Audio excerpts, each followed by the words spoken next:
പിതാവിന്റെയും പുത്രന്റെയും പരിശുദ്ധാത്മാവിന്റെയും നാമത്തിൽ ആമേൻ. അമ്മേ പരിശുദ്ധ അമ്മേ, അമ്മേ പരിശുദ്ധമേ, ദൈവമാതാവേ, കൃപാസനത്തിലൂടെ ഞങ്ങൾക്കും ഞങ്ങളുടെ ദേശത്തിനും അമ്മ മധ്യസ്ഥം തേടി തന്ന എല്ലാ അനുഗ്രഹങ്ങൾക്കും കൃപകൾക്കും ഞങ്ങളിപ്പോൾ ഹൃദയം നിറഞ്ഞ നന്ദി പറയുന്നു. അമ്മേ പരിശുദ്ധമേ, ദൈവമാതാവേ, 2004 ഡിസംബർ 7 ഉച്ചകഴിഞ്ഞ് 2:30 കൃപാസനത്തിൽ സംഭവിച്ച അമ്മയുടെ പ്രത്യക്ഷപ്പെടലിനെ കുറിച്ച് തിരുസഭയ്ക്ക് സമർപ്പിച്ചിരിക്കുന്ന പഠനരേഖകളുടെ മേൽ സഭാത്മകമായ പഠനം ആരംഭിക്കുവാൻ ഞങ്ങൾ പ്രാർത്ഥിക്കുന്നു. അമ്മേ പരിശുദ്ധമേ, ഭൂസ്വർലോകങ്ങളുടെ രാജ്ഞിയായ അങ്ങേയ്ക്ക് ഭൗമസംരക്ഷണത്തിനായി പ്രപഞ്ചപ്രകൃതിയെ തന്നെ തിരുസഭ പ്രതിഷ്ഠിക്കുവാൻ ഈ പ്രത്യക്ഷീകരണം വഴി ഇടയാക്കണമേ. പരിശുദ്ധമേ, ജപമാല മാതാവേ, സകല കൃപാസനം പ്രാർത്ഥനയോടും ചേർത്ത് ഞങ്ങളിപ്പോൾ പ്രാർത്ഥിക്കുന്ന ഈ കുടുംബത്തിന്റെ പ്രത്യേക നിയോഗം പറ മക്കളെ.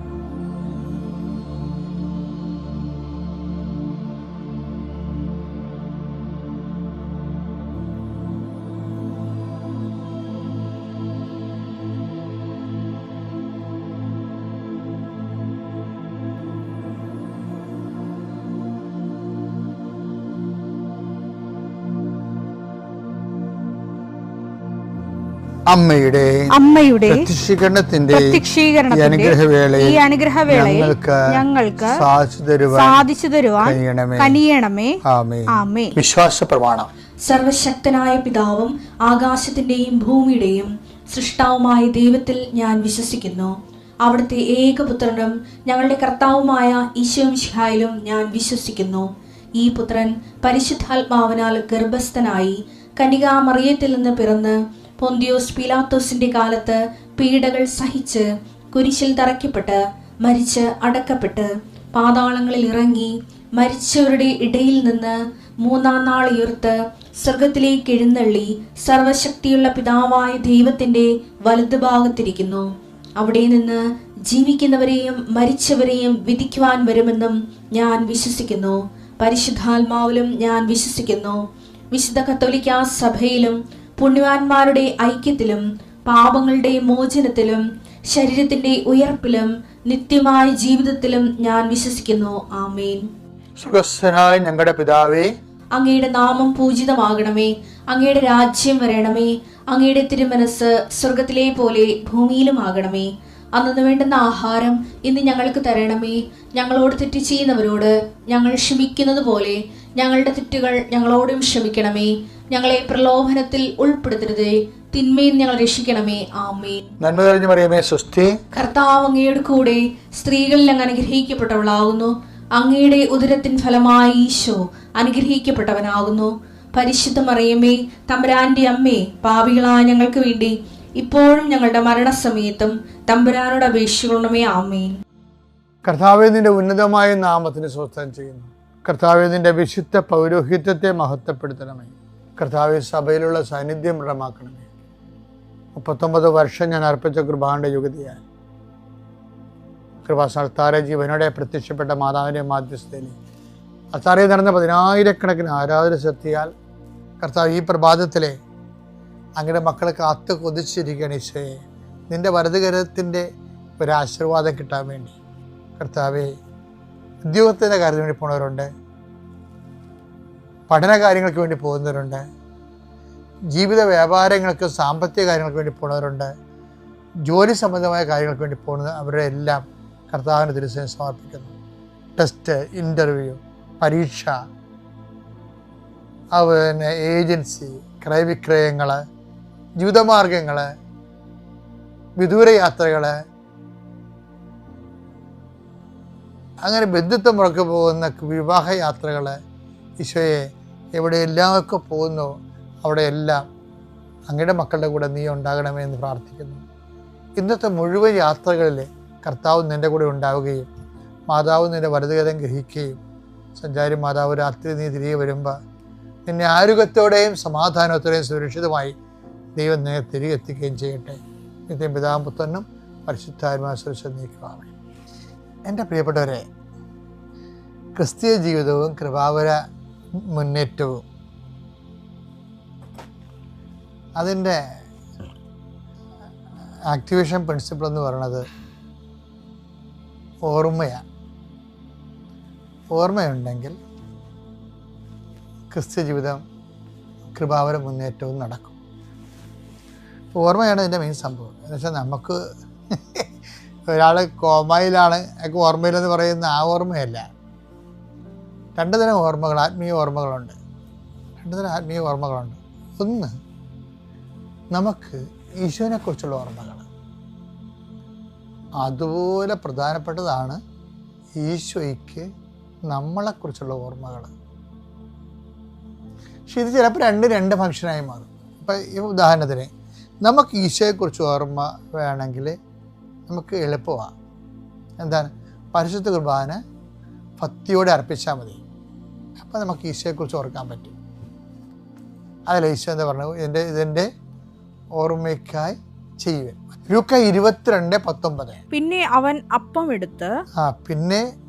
അപ്പമെടുത്ത് കൃതജ്ഞതാസ്തോത്രം ചെയ്ത് മുറിച്ച് അവർക്ക് കൊടുത്തുകൊണ്ട് അരുളി ചെയ്തു, ഇത് നിങ്ങൾക്ക് വേണ്ടി നൽകപ്പെടുന്ന എന്റെ ശരീരമാണ്, എന്റെ ഓർമ്മയ്ക്കായി ഇത് ചെയ്യുവിൻ. എന്റെ ഓർമ്മയ്ക്കായി ഇത് ചെയ്യുവിൻ. അത് വല്ലാത്ത ഒരു സംഭവമാണ്. പെസഹ രഹസ്യത്തിലൂടെ ഉൽപ്പാദിപ്പിക്കപ്പെട്ട മുഴുവൻ കൃപയുടെ മഞ്ഞിലൂടെ നമ്മൾ ഒരു അഭിഷിക്തമായ ഹൃദയത്തോടെ കൃപയുടെ സ്നിഗ്ധമായ ആത്മാവോടെ നമ്മൾ ഒരു പെസഹായിലൂടെ പോവുകയാണ്. അനുഗ്രഹ കൃപയുടെ സ്നാനത്തിലൂടെ പോവുകയാണ്. വല്ലാത്ത ഓർമ്മ. പക്ഷേ അത് നമ്മൾ വളരെ ശ്രദ്ധിക്കണം. ലിറ്റർജി വളരെ ശ്രദ്ധയോടെ ഓൺ ചെയ്ത് അതിൻ്റെ ഫീല്, അതിൻ്റെ ഓരോ പ്രാർത്ഥനകളെ, ഓരോ കുർബാന, ഓരോ രീതിയിലുള്ള കുർബാനയില്ലേ, എല്ലാ കുർബാനയും നിനക്ക് ഹൃദ്യമാകണം. അല്ല എൻ്റെ രീതിയിൽ കൂടെ കുർബാന അർപ്പിച്ചാൽ മാത്രമേ എനിക്ക് ഫീലാകത്തുള്ളൂ. പെസഹ രഹസ്യം എല്ലായിടത്തും ഒരുപോലെയാണ്. ദൈവസ്നേഹമുള്ളവൻ ഏത് കുർബാന കൂടിയാലും ആ പെസഹ രഹസ്യം സെയിം ആയതുകൊണ്ട് അവന് ആന്തരികമായ അഭിഷേകം ഉണ്ടാകും. ചിലടത്ത് പാട്ടൊക്കെ വ്യത്യാസം ഉണ്ടാകും. ഭക്തിയല്ലല്ലോ നമുക്ക് കർത്താവുമായിട്ടുള്ള റിലേഷൻസ് ഉണ്ടാക്കുന്നത്. അതൊരു ഉപകരണമാണ്. അതെന്താണ്? ഒരു മീൻസാണ്, നോട്ട് എൻ്റെ. അതൊരു മീൻസാണ്, അത്രേ ഉള്ളൂ. ഭക്തിയും മറ്റു അനുഷ്ഠാന ക്രമങ്ങളെല്ലാം ഒരു മാർഗങ്ങളാണ്, ലക്ഷ്യമല്ല. ലക്ഷ്യം എന്താണ്? ക്രിസ്തുവുമായിട്ടുള്ള സംയോഗമാണ് ലക്ഷ്യം. അത് സംഭവിക്കുന്നത് ഓർമ്മയിലൂടെയാണ്. ഇപ്പോൾ ഒരു അനാഡംബരമായിട്ട് കുർബാന അർപ്പിച്ചാലും കുർബാന കൂടുന്നവന് ബോധമുണ്ടെങ്കിൽ അതിന് അഭിഷേകം ഉണ്ടാകും. ഇപ്പം നമ്മുടെ അഭിഷേകം അടിസ്ഥാനപ്പെടുത്തിയിരിക്കുന്നത് അതിൻ്റെ ഫാരാഫ്രണിയാലിയാസിലും അതുപോലെ തന്നെ അതിൻ്റെ സ്ട്രക്ചർ വൈസ് അതൊക്കെ മനോഹരമായിട്ട് ചെയ്ത നല്ലതാണ്. ഏകാഗ്രതയോടെ ചെയ്യണം. ഏകാഗ്രത പോകരുത് ഒരിക്കലും. പിന്നെ ഒരു കലാരൂപമായിട്ട് തോന്നുകയും ചെയ്തു. മറിച്ച് കർത്താവ് തൻ്റെ ജീവൻ ചൊരിഞ്ഞ ദൈവത്തെ ചെയ്യാവുന്നതിൻ്റെ മാക്സിമം ആണല്ലേ. ദൈവത്തെ ചെയ്യാവുന്നൊരു മാക്സിമമാണ്. അപ്പോൾ ദൈവത്തെക്കുറിച്ച് ഉള്ള ആണ് നമുക്കതിൻ്റെ നിന്ന് അഭിഷേകമായിട്ട് മാറുന്നത്. ഓർമ്മയിൽ ഉൽപ്പാദിപ്പിക്കപ്പെടുന്നത് സ്നേഹമാണ്. ദൈവസ്നേഹം ഉൽപ്പാദിപ്പിക്കപ്പെട്ട് കഴിഞ്ഞാൽ ആ സ്നേഹത്തിൻ്റെ കൂടെയാണ് ശക്തി വരുന്നത്. ഒരു വ്യക്തിക്ക് അവൻ എംപവർ ആൻഡ് ആംഡ് ആകണം. അങ്ങനെയാണ്. അതാണ് കുർബാനയുടെ ലക്ഷ്യം എന്ന് പറയുന്നത്. ഇൻറ്റിമസിയൊക്കെ ഉണ്ട്, ഇൻറ്റിമസി പക്ഷേ എംപവറിങ് ആണ്. വെച്ചാൽ കർത്താവിൻ്റെ സുവിശേഷത്തിന് വേണ്ടി ഏത് കാലാവസ്ഥയിലും അടരാടാനുള്ള പവറാണ്. ക്രിസ്തുവിനെ പോലെ അപ്പോസ്തലന്മാരെ പോലെ പിതാവിൻ്റെ ഇഷ്ടം ഏറ്റെടുത്ത് നടപ്പിലാക്കാനുള്ള ത്രില്ലാണ് കുർബാനയുടെ. അതാണ് വേണ്ടത്. അല്ലാതെ ഒരു കുർബാന കൂടി കുറേ കാര്യങ്ങൾ ദൈവത്തോട് പറഞ്ഞു, മാളെ കെട്ടിക്കണ കാര്യം പറഞ്ഞു, ആട് ചന പിടിക്കണ കാര്യം പറഞ്ഞു. What non sense. ഇപ്പം ഇനി കാര്യം എന്താ, ഇപ്പം ഇത് ഒരു കാലത്ത് നോൺ സെൻസ് അല്ലായിരുന്നു. കാര്യം നമുക്ക് മനസ്സിലാകാത്ത ഭാഷയിൽ കുർബാന അർപ്പിക്കുമ്പോൾ നമുക്ക് അതൊക്കെ പറയാൻ പറ്റുന്നില്ല. ഇന്നങ്ങനെയല്ല. ഇന്നെല്ലാവർക്കും ഏറെക്കുറെ എല്ലാം അറിയാം. ഒത്തിരിയേറെ ട്രെയിൻഡാണ് നമ്മൾ. അപ്പോൾ ഇനിയെങ്കിലും കുർബാനയെ ആ ഓർമ്മ ആചരിക്കുമ്പോൾ അതിൽ നിൻ്റെ ആത്മാവും അന്തരംഗവും ഉണ്ടാകണം. അത് കർത്താവിന് നമ്മൾ ഓർക്കുന്ന കാര്യമാണ്. ഇനി നമ്മളെ കർത്താവ് ഓർക്കണത് അത് വേറെ വിഷയമാണ്. ആ നമ്മളെ കർത്താവ് ഓർക്കണമെങ്കിൽ അൾത്താറയിൽ അനുഷ്ഠിച്ചാൽ മാത്രം പോരാ. അൾത്താറയിൽ അനുഷ്ഠിച്ച ദിവ്യരഹസ്യങ്ങളെ തെരുവിൽ സാക്ഷ്യമായി ജീവിക്കണം. അത് മനുഷ്യരുടെ മുമ്പിൽ തന്നെ വേണം, അല്ല രഹസ്യമായിട്ട് ചെയ്യാൻ പറ്റത്തില്ല. കർത്താവ് ഓർത്ത ഒരു സ്ത്രീ ഉണ്ടല്ലോ, അവരുടെ പേരെന്നാ, ബethനിയിലെ മറിയമല്ലേ. അവർ കാര്യം ഓർക്കുമ്പോൾ നമുക്ക് ഹൃദയം തടസ്സിക്കും. പക്ഷേ എന്താ പ്രശ്നം വെച്ചാൽ അവർ ഈ നാർദൻ സുഗന്ധ തൈലം എടുത്ത് തുറന്നപ്പോൾ തന്നെ ഈ കുശുകുശിപ്പും പെറുപെറുപ്പും തോന്നിവാസവും അവളെ ടാർഗറ്റ് ചെയ്യാൻ തുടങ്ങി. ദൈവത്തെ പേടിയില്ലാത്തവരുണ്ടല്ല, യൂദാസ് അവിടെ ഇരിപ്പുണ്ടായിരുന്നല്ല, അത് എക്കാലത്തും ഉണ്ടാവും. ദൈവത്തെ പേടിയില്ലാത്തവർ അവർ ദൈവത്തിൻ്റെ ശുശ്രൂഷകൾക്കെതിരെയൊക്കെ സംസാരിച്ചുകൊണ്ടിരിക്കും. വലിയ പള്ളികളെ വെക്കുന്നതിനെക്കുറിച്ചൊക്കെ അവൻ സംസാരിക്കും. അത് പാവപ്പെട്ടവർക്ക് പെണ്ണ് വീട് വെക്കാൻ തന്നെ ചോദിക്കും. ചുമ്മാ അവനൊരു കള്ളനായിരുന്നത് കൊണ്ടും അതിൽ നിന്ന് എടുത്തത് കൊണ്ടുമാണ് അവനങ്ങനെ ചോദിച്ചതെന്ന് അദ്ദേഹം പറയുന്നത്. ആ ഒരു അവസ്ഥയിൽ ഇന്നുകൊണ്ട് ആൾക്കാർ ദൈവകുർബാന ഇരിക്കുന്നത്. ഞാനാണെങ്കിൽ എപ്പോഴും ഓർക്കും, ഞാൻ ഒരു പള്ളി വെച്ചിട്ടുണ്ട്, ഒരു സാധാരണ പള്ളിയാണ് വെച്ചിരിക്കണം. ഞങ്ങൾ ചെറിയ ഇടവക്കാരായിരുന്നു, അതുകൊണ്ടാണ്. പക്ഷെ എന്നാലും എനിക്ക് അൾത്താറയോ ഞാൻ ഒരാളെ ഏൽപ്പിക്കുകയാണ് ചെയ്തത്. കാര്യം അൾത്താരയ്ക്ക് ഒരു 10-20 ലക്ഷം 15 ലക്ഷം രൂപയെങ്കിലും വേണം. ഞാനൊരാളെ ചെന്ന് കണ്ട് സംസാരിച്ചു, എനിക്ക് അൾത്താര ചെയ്ത് തരണമെന്ന് പറഞ്ഞു. എന്താ കാര്യം? അൾത്താര ഈശോ ഇരിക്കുന്ന സ്ഥലമാണ്. ആ കാശെടുത്ത് പെണ്ണ് കെട്ടിച്ചില്ലേ, ആ കാശെടുത്ത് പാവത്തൊക്കെ വീട് വെച്ച് കൊടുത്തില്ല, ഞാൻ ദൈവമായിട്ട് ബന്ധമില്ലാത്തതാണ്. അത് ഇല്ലാത്ത ആൾക്കാരങ്ങനെ പറയും ഒത്തിരി കാര്യങ്ങൾ. ദൈവം ആരാണെന്നും കുർബാനയിൽ ആരാണ് ഇരിക്കണത്, ആരാണ് ഉള്ളതെന്നൊക്കെ അറിയാവുന്നതിന് അങ്ങനെ സംസാരിക്കത്തില്ല. അറിയില്ലാത്തത് അങ്ങനെ സംസാരിക്കും. അവൻ ആൾക്കാരുടെ മുമ്പ് ആൾ കളിക്കാൻ വേണ്ടി വലിയ സോഷ്യലിസം പറയണതാണ്. അവൻ്റെ കയ്യിൽ നിന്ന് 5 വീതം ആർക്കും കൊടുക്കുന്നത് വേറെ വിഷയം. അപ്പം അത് ഇനി കൊടുത്താൽ തന്നെയും ദൈവത്തിനുള്ളത് ദൈവത്തിന് തന്നെ കൊടുക്കണം. നമ്മൾ സീസറിനുള്ളത് സീസറിന് കൊടുക്കേണ്ടതെന്നല്ല. കർത്താവിൻ്റെ ഒരു വിഷയം ദൈവത്തിനുള്ളത് നമ്മൾ എടുത്തിട്ട് നമ്മൾ സീസറിന് കൊടുക്കരുത്. പിന്നെ വിഷയം എന്ന് പറഞ്ഞാൽ ഞാൻ എന്താ പറയണമെന്ന് കഴിഞ്ഞാൽ, ഇത് പറഞ്ഞപ്പോൾ യൂദാസ് എന്താ പറഞ്ഞത്? Why this waste? ഇത് പാവത്തങ്ങൾ കൊടുക്കാൻ പാടില്ല. എന്താ നാർദൻ സുഗന്ധ തൈലമേ 300 ദിനാരക്കുള്ള ഒഴിച്ചിരിക്കണ കാലയിലേ. അപ്പോൾ 300 ദിനാര എന്ന് പറയുമ്പോൾ ഒരു ദിവസത്തെ കൂലിയാണ് 1 ദിനാറ.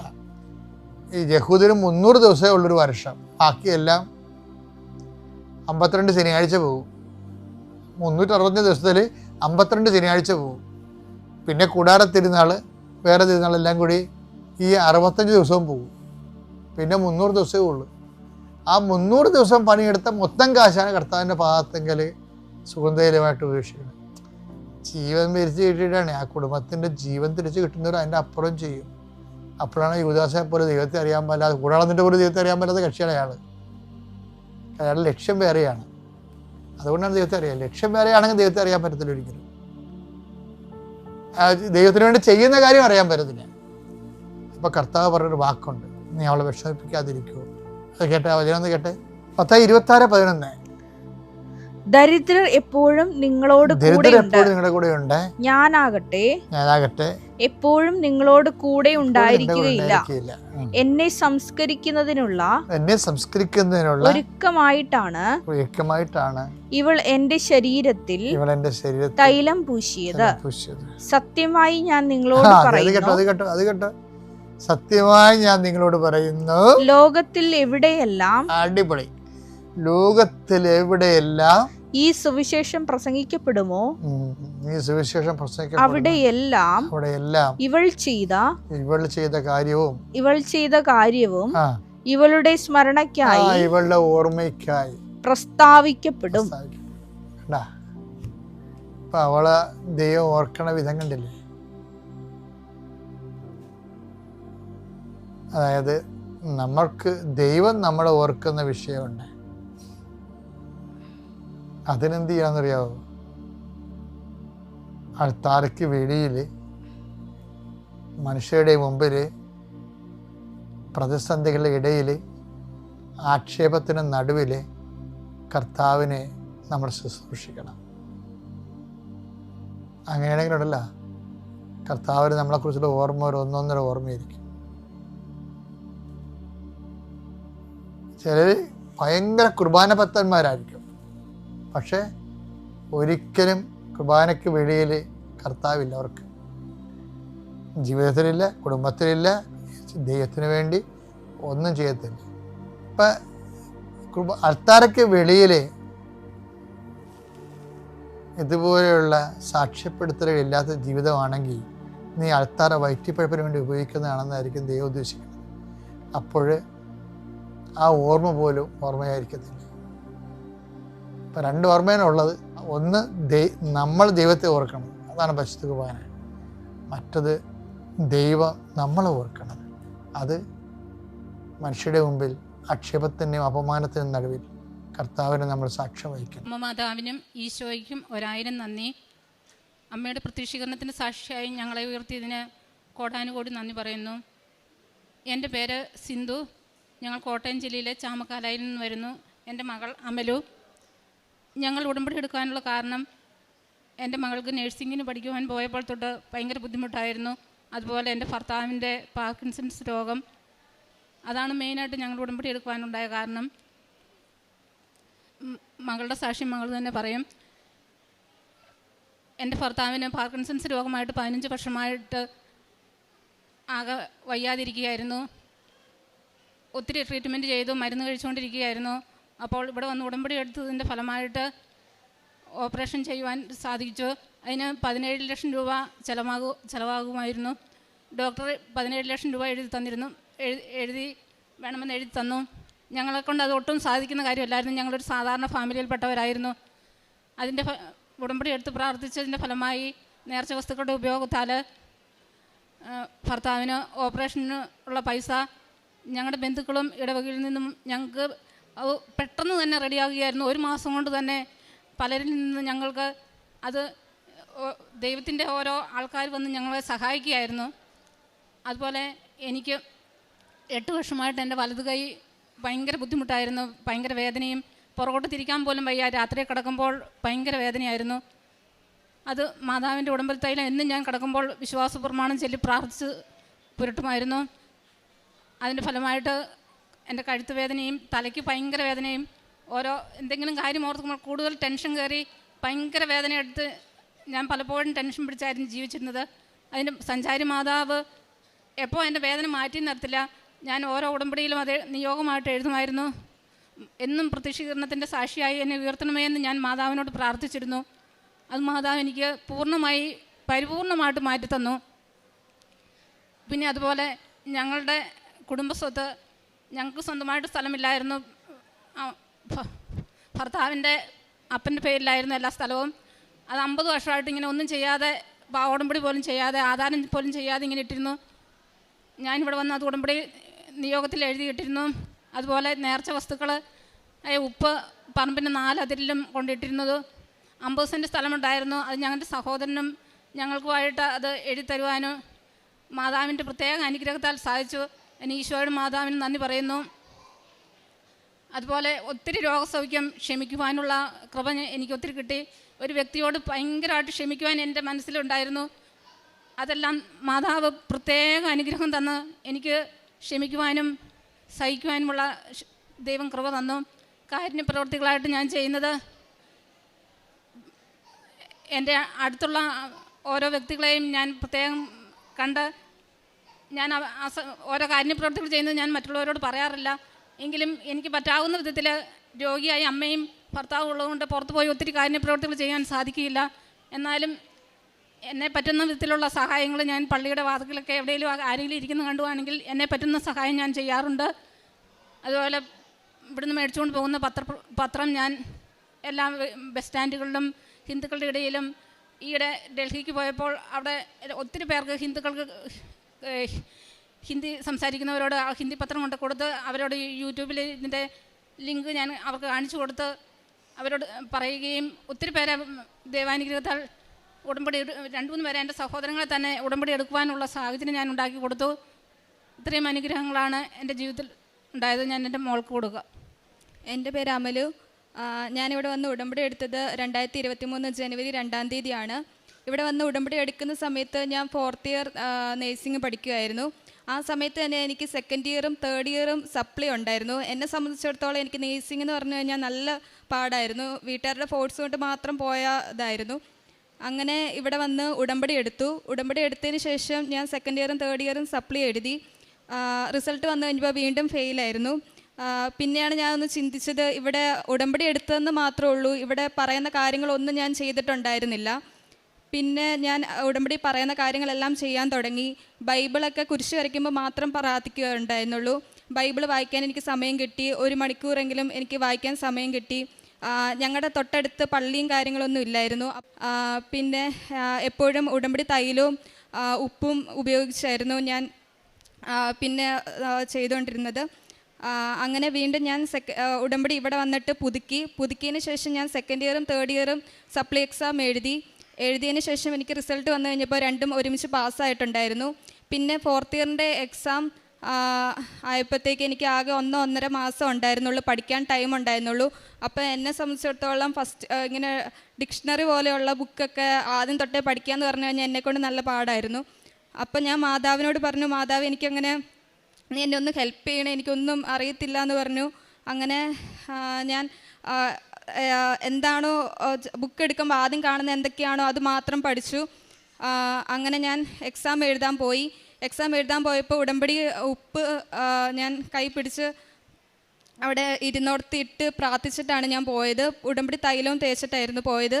അങ്ങനെ ഞാൻ എക്സാമിന് ക്വസ്റ്റ്യൻസ് നോക്കിയപ്പോഴത്തേക്കും ഞാൻ പഠിച്ചത് മാത്രമായിരുന്നു വന്നിട്ടുണ്ടായിരുന്നത്. പിന്നെ 3-4 എണ്ണം എനിക്ക് അറിയത്തില്ലായിരുന്നു, ഒട്ടും അറിയാത്ത ക്വസ്റ്റ്യൻസ് ആയിരുന്നു.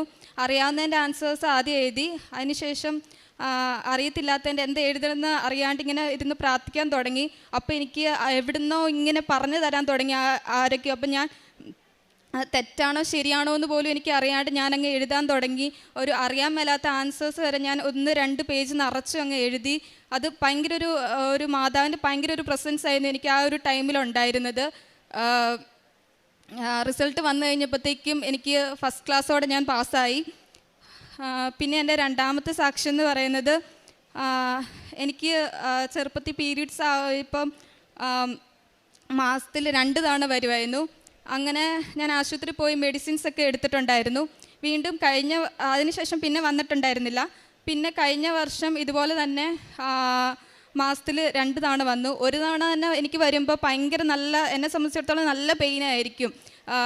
ഫസ്റ്റ് ഡേ മാത്രമല്ല, 2nd ഡേ എല്ലാം നല്ല പെയിനായിരിക്കും, ബാക്ക് പെയിനും എല്ലാം ഉണ്ടായിരിക്കും. അപ്പോൾ ഒരു മാസത്തിന് 2 തവണ വരുമ്പോൾ എന്നെ സംബന്ധിച്ചിടത്തോളം നല്ല പെയിനായിരുന്നു.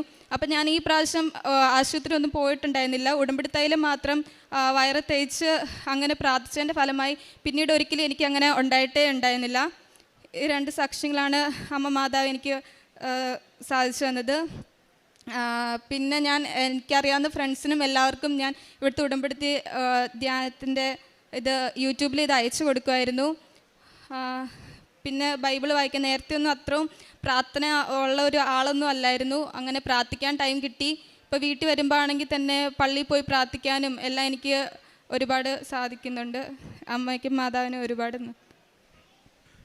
ജെറമിയ 31:16 കർത്താവ് അരുളി ചെയ്യുന്നു, കരച്ചിൽ നിർത്തി കണ്ണീർ തുടയ്ക്കൂ, നിൻ്റെ യാതനകൾക്ക് പ്രതിഫലം ലഭിക്കും. കർത്താവ് അരുളി ചെയ്യുന്നു, നിൻ്റെ ഭാവി പ്രത്യാശാഭരിതമാണ്.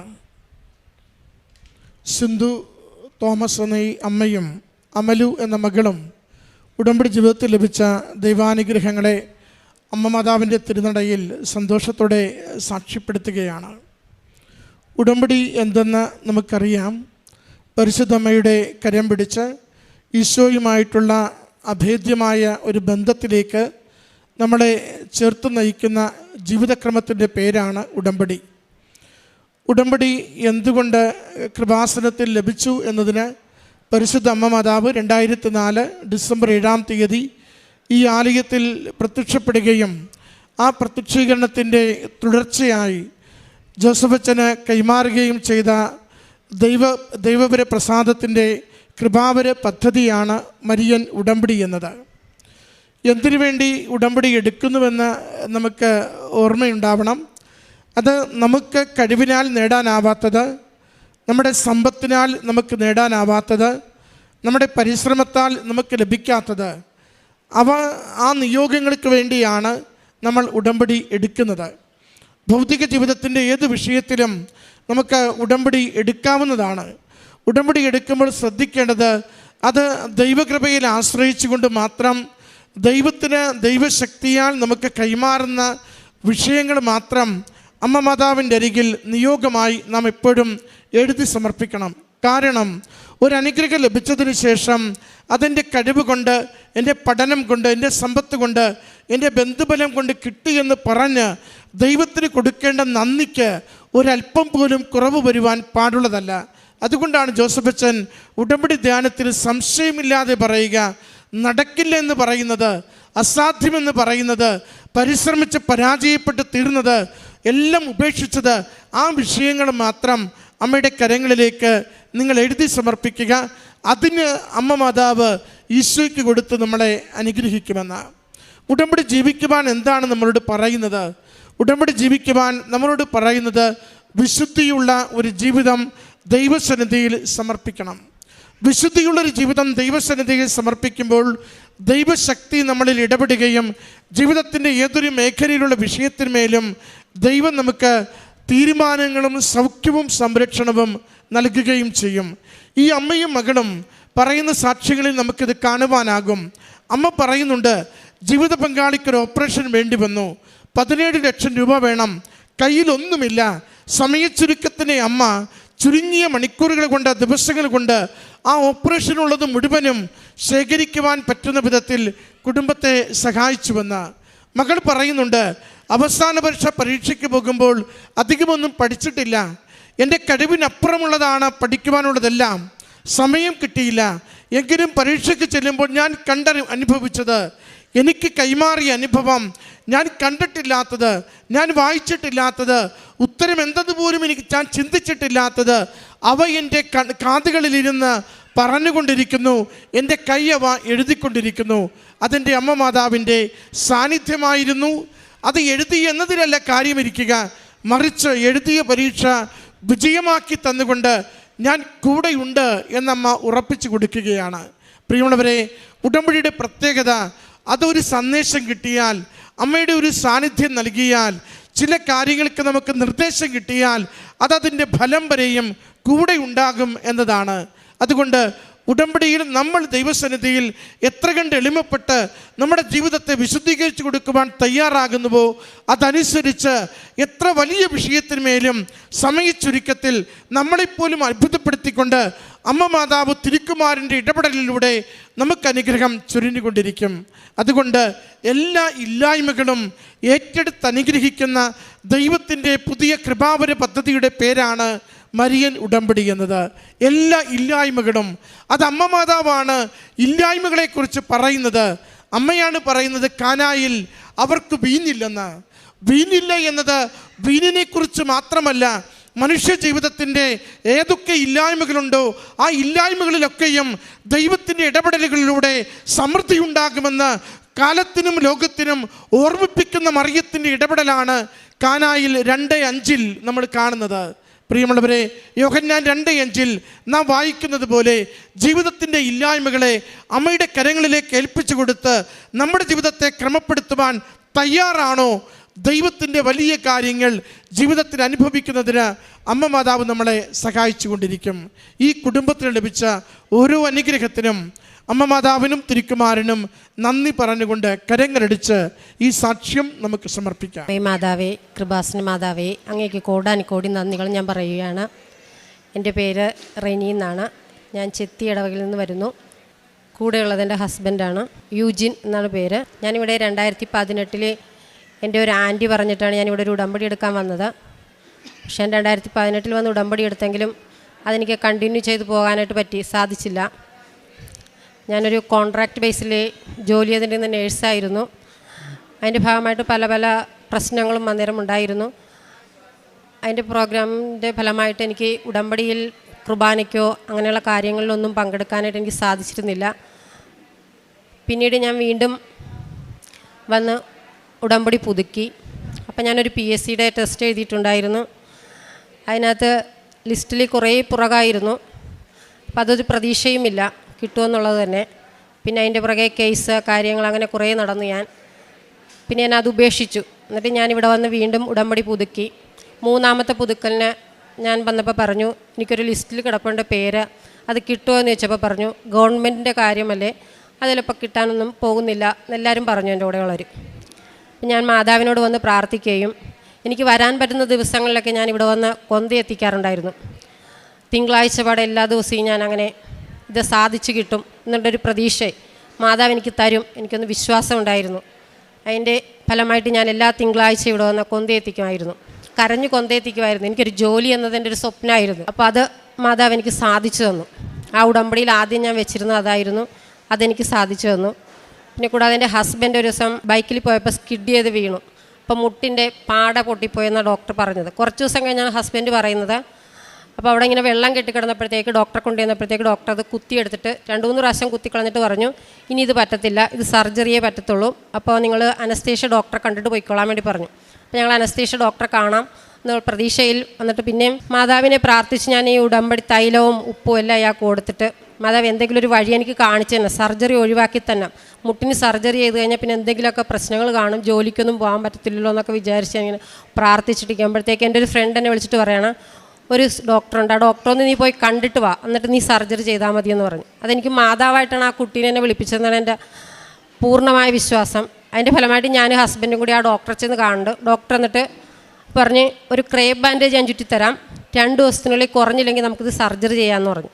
എന്നിട്ട് ഞാൻ ആ ക്രേപ്പ് ബാൻഡേജ് ചുറ്റാനായിട്ട് പോകുന്നതിന് മുമ്പ് നമ്മുടെ ആ മാതാവിൻ്റെ തൈലവും ഉപ്പും എല്ലാം കൂടി പറ്റിയപ്പോൾ ഡോക്ടർ ചെയ്ത് എന്തുവാന്ന്, അപ്പോൾ ഞാൻ ഒന്നും മിണ്ടിയില്ല. എന്നിട്ട് ഞാൻ തൈലം എല്ലാം പറ്റി ഡോക്ടർ ക്രേപ്പ് ബാൻഡേജ് ചുറ്റിത്തന്നു. ചുറ്റിത്തന്ന് ഞങ്ങൾ വീട്ടിൽ വന്നിട്ട് 2-3 ദിവസം കഴിഞ്ഞ് ഞങ്ങൾ ഡോക്ടറെ കാണാൻ വേണ്ടി ചെന്നപ്പോൾ ഡോക്ടർ പറഞ്ഞ ഒരു കുഴപ്പമില്ല, കുറച്ച് നാളത്തേക്ക് സർജറി ഒന്നും വേണ്ട, കുറച്ച് ദിവസത്തേക്ക് മുട്ട് കാലിൽ കുത്തണ്ടെന്ന് പറഞ്ഞു. ഇപ്പം എൻ്റെ ഹസ്ബൻഡിന് ഒരു കുഴപ്പമില്ല, എപ്പോൾ വേണമെങ്കിലും മുട്ട കുത്താം, പള്ളിയിലൊക്കെ പോയി പ്രാർത്ഥിക്കുകയും എല്ലാം ചെയ്യാം. എനിക്കെന്ന് ഏറ്റവും വലിയ അനുഗ്രഹമാണ് എൻ്റെ മാതാവ് ആ കാര്യം ചെയ്തു തന്നതിന്.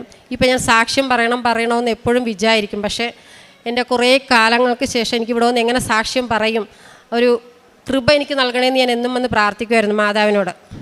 അപ്പോൾ എനിക്കിന്ന് സാധിച്ചു ആ കൃപ. അത് മാതാവിനെ വരുത്തിച്ചാണെന്നേ ഞാൻ പറയത്തുള്ളൂ. ഞാനിപ്പോൾ കണ്ണൂരാണ് ജോലി ചെയ്യുന്നത്. അപ്പോൾ അവിടെ ഒരു ദിവസം കഴിഞ്ഞ ആഴ്ച ഞാൻ ബാത്റൂമിൽ നിന്ന് ഇങ്ങനെ ഇറങ്ങിയതും തീട്ടി വീണപ്പോഴത്തേക്ക് വീണിട്ട് പിന്നെ എനിക്ക് എഴുന്നേക്കാൻ പറ്റുന്നില്ല, ഭയങ്കര വേദന.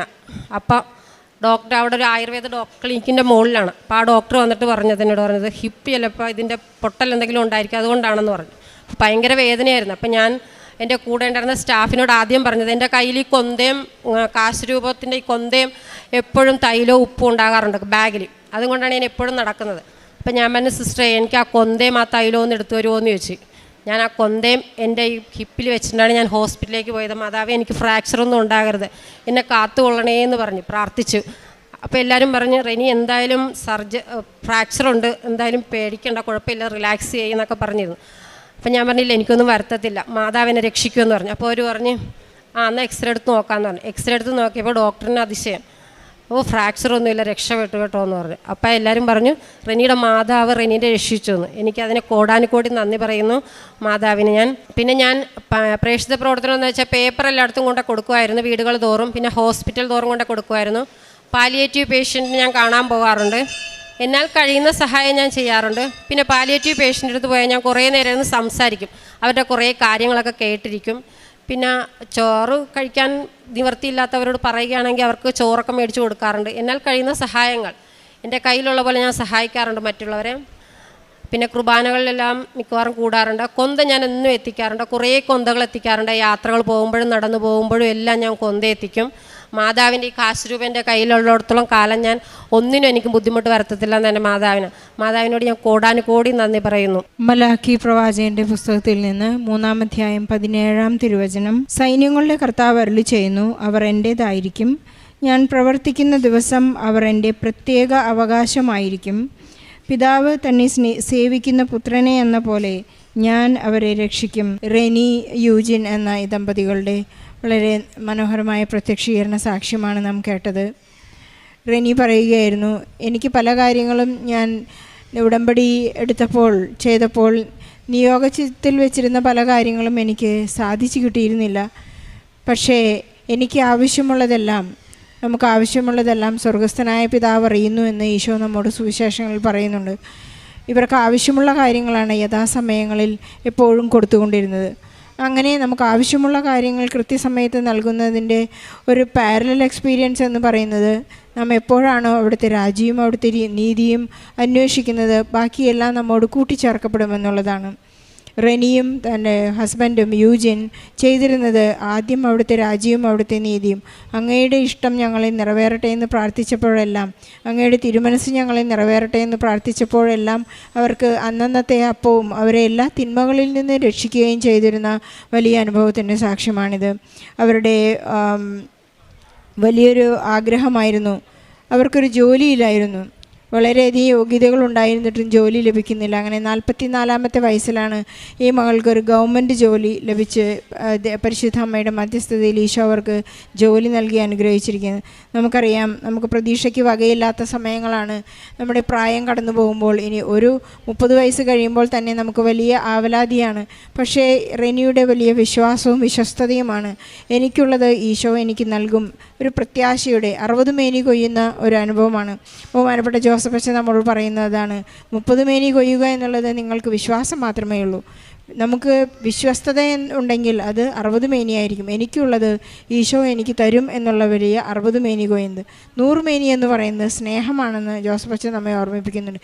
ഇനി എനിക്കൊന്നും വേണ്ട, എനിക്ക് ഈശോ മാത്രം മതി എന്നുള്ളത്. ഈ നമ്മുടെ ആവശ്യങ്ങളെല്ലാം സ്വർഗസ്ഥനായ പിതാവ് അറിഞ്ഞുകൊണ്ട് തന്നെ ഈശോ നമുക്കതെല്ലാം പ്രദാനം ചെയ്യുന്നുണ്ട്. പരിശുദ്ധ അമ്മ നമുക്ക് വളരെ കൃത്യമായി ഉടമ്പടിയിലൂടെ ഈശോയോട് നാം വിശ്വസ്തത കാണിക്കുമ്പോൾ ഏറ്റവും അധികം സന്തോഷിക്കുന്ന സ്വർഗം പരിശുദ്ധ അമ്മയാണ്.